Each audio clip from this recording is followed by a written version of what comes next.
na yung pandesal mo. At matigas na. Kailangan mo initin yan. Ito gamitin mo. Galing mo, master. Mabisa yan. Tested yan eh. Nga, pumuputak-putak pa oh.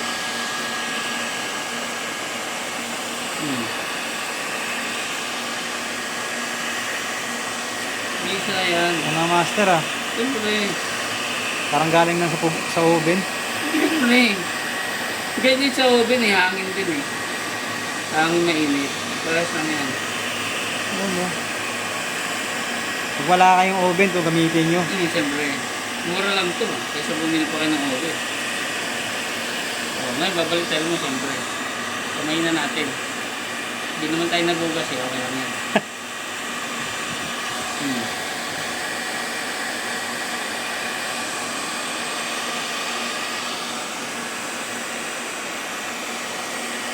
Mainit na. Lumambot pa siya. Ito.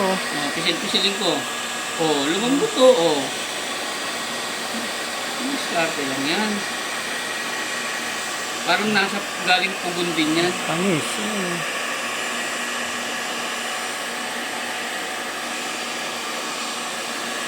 Kung gusto nyo mainit na pandesal, ganyan lang. Okay na.